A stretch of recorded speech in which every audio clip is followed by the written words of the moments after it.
वे एक सेवानिवृत्त भारतीय सिविल सेवा (ICS) अधिकारी और उपनिवेशवाद के आर्थिक आलोचक थे।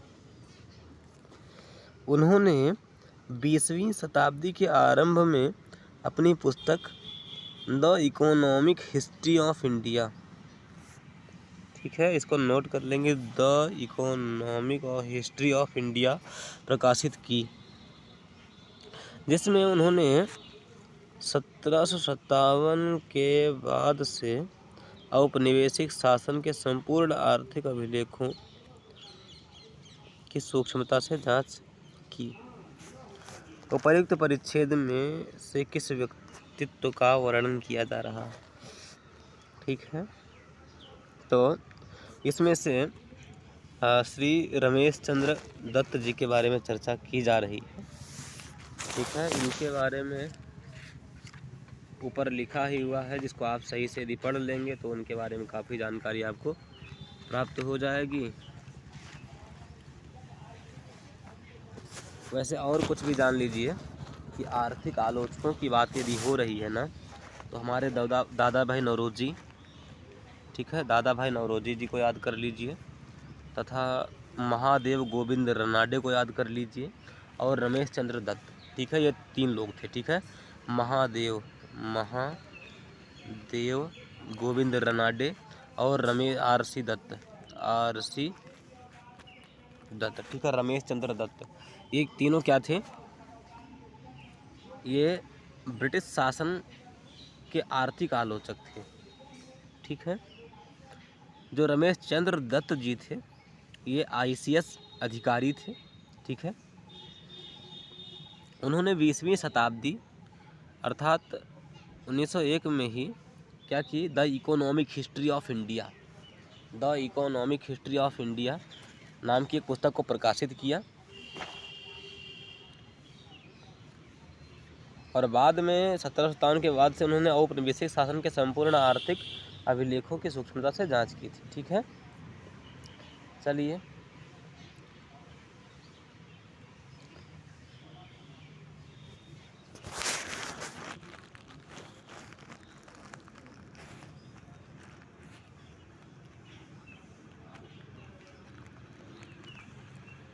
निम्नलिखित घटनाओं को उनके घटित होने के कालानुक्रम में व्यवस्थित कीजिए, ठीक है।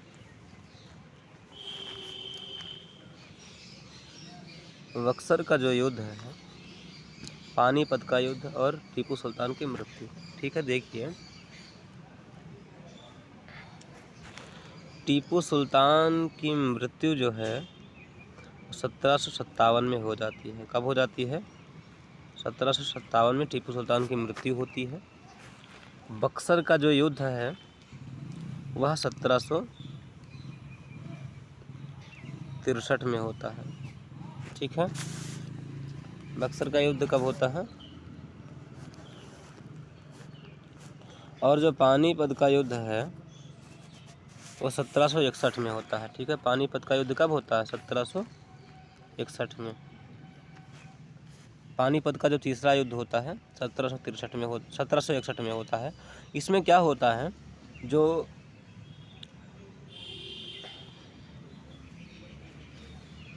अहमद शाह अब्दाली होता है, ठीक है, वो मराठों को पराजित कर देता है, ठीक है।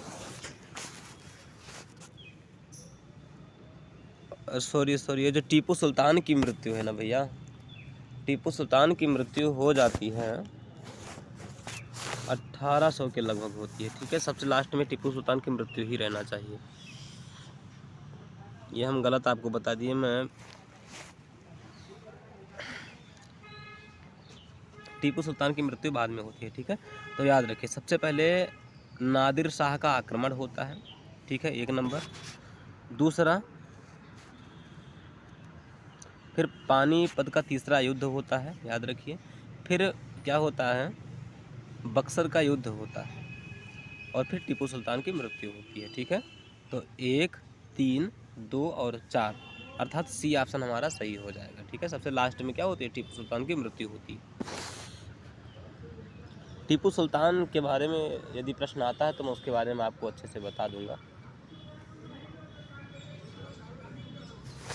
निम्नलिखित युगों पर विचार कीजिए। व्यक्तित्व,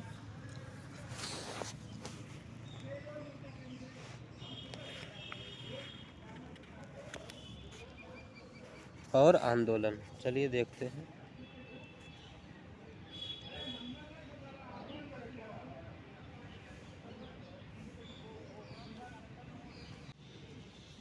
विष्णु शास्त्री पंडित, विष्णु शास्त्री पंडित जी जो थे वे ब्रिटिश सरकार में एक अनुवादक के रूप में कार्य कर रहे थे। ठीक है, ब्रिटिश सरकार के अंतर्गत ये अनुवादक के रूप में कार्य करते थे।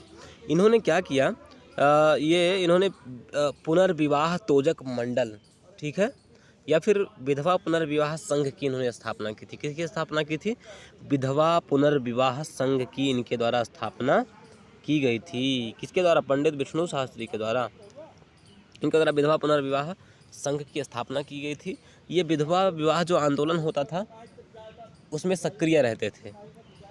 ठीक है, अब बात करते हैं देवेंद्र नाथ टैगोर जी के बारे में। ठीक है, तो देवेंद्र नाथ टैगोर जी ने क्या किया, जो तत्वबोधिनी सभा थी उसकी स्थापना की, और बाद में जो तत्वबोधिनी सभा थी उस तत्वबोधिनी की सभा का इन्होंने क्या कर दिया, ब्रह्म समाज में विलय कर दिया था। ठीक है, तत्वबोधिनी सभा का इन्होंने क्या कर दिया था, ब्रह्म समाज में विलय कर दिया था। ये भी सही है। तीसरा दादा भाई नौरोजी। ठीक है, दादा भाई नौरोजी जी ने क्या किया, रहनुमाई मजदायसन सभा की स्थापना इन्होंने की थी। किसकी स्थापना की थी? रहनुमाई मजदायसन सभा की इन्होंने स्थापना की, और लगभग 3000 पारसियों के साथ मिल करके इन्होंने पारसी लॉ एसोसिएशन में भाग लिया था। ठीक है, लगभग 3000 पारसियों ने से मिल करके पारसी लॉ एसोसिएशन में इन्होंने भाग भी लिया था। तो ये भी कथन सही है, तीनों कथन यहाँ सही हो जाते हैं। ये ऑप्शन हमारा सही हो जाएगा।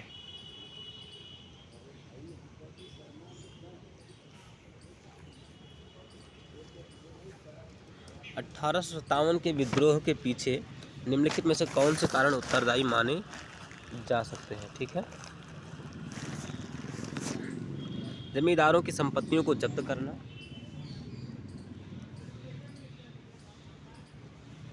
सही बात है, जमींदारों की संपत्तियों को जब्त किया गया था। ठीक है, तो ये सही है। उच्च प्रशासनिक पदों पर भारतीयों का बहिष्करण, ये भी एक कारण हो सकता है। प्रशासन के निचले स्तर पर भ्रष्टाचार की व्यापकता, ये भी तीनों कथन यहाँ पर सही है। ठीक है, डी ऑप्शन सही हो जाता है। शाही भारतीय नौसेना रॉयल इंडियन नेवी RIN के विद्रोह के संदर्भ में निम्नलिखित कथनों पर विचार कीजिए। ठीक है, रॉयल इंडियन नेवी का जो विद्रोह है, वो विद्रोह जो है ना, वह 18 फरवरी 1946 को आरंभ हुआ था बॉम्बे में। ठीक है, कहाँ आरंभ हुआ था? बॉम्बे में यह आरंभ हुआ था। और HMIS तलवार के लगभग 1400 नाविक जो थे उनके द्वारा कार्य को बंद कर दिया गया था। ठीक है, कार्य स्थगित कर दिया गया, और इसमें कराची, मद्रास, विशाखापत्तनम, ठीक है, जो पोर्ट है, बंदरगाह है, वो भी क्या है, इसमें शामिल है। ठीक है, और इसमें जो शाही भारतीय नौसेना विद्रोह था, इसमें बॉम्बे रॉयल इंडियन एयरफोर्स के जवानों ने भी इसमें भाग लिया, और उन्होंने इसका समर्थन किया था। ठीक है, विरोध के समय ये लोग क्या करते थे, जो इंडियन नेशनल कांग्रेस था और मुस्लिम लीग थी और कम्युनिस्ट पार्टी, ठीक है, मुख्यतः 3 संस्थाओं के झंडों को ये लोग लहराते थे। ठीक है, बाद में क्या हुआ, पटेल और जिन्ना के हस्तक्षेप से विद्रोह समाप्त हो गया। ठीक है, पटेल और जिन्ना के हस्तक्षेप के कारण यह विद्रोह अंततः समाप्त हो गया था। ठीक है, और इसके मुद्दे क्या थे भाई, किस मुद्दे को लेकर के लोग विद्रोह कर रहे थे? तो इनके साथ नक्सलवादी भेदभाव किया जाता था, और इंडोनेशिया में भारतीय सैन्य दल के प्रयोग ये लोग कर रहे थे, और ये लोग क्या कहते कि भाई हमारे जो सैनिक हैं उनकी वापसी की जाए। यदि भारतीय सैनिक है तो उनका भारत में प्रयोग होना चाहिए, ना कि इंडोनेशिया में। ठीक है, तो वापसी की मांग भी कर रहे थे। अब देखते हैं क्वेश्चन क्या कह रहा है। शाही भारतीय नौसेना विद्रोह 18 फरवरी 1946 को बॉम्बे में HMS तलवारों के नाविकों द्वारा प्रारंभ किया गया था। एकदम सही बात है।